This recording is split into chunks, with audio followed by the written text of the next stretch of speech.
विश्व 24 न्यूज हर पल आपके साथ। नमस्कार, आपण पाहत आहात विश्व 24 न्यूज।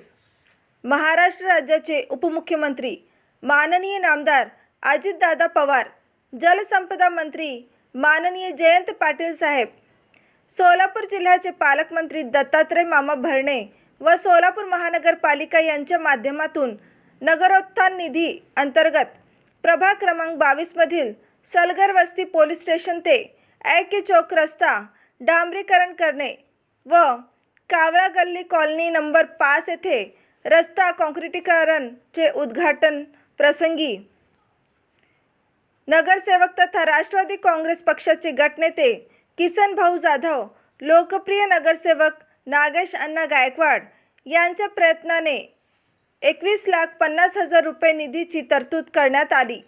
महाराष्ट्र सुवर्ण जयंती नगरोत्थान निधी या हेड अंतर्गत 18 लाख रुपये निधीतून रस्ता डांबरीकरणचे उद्घाटन व नगरसेवकांच्या विकास निधीतून 3,50,000 रुपये रस्त्याचे काँक्रिटीकरणचे उद्घाटन करण्यात आले।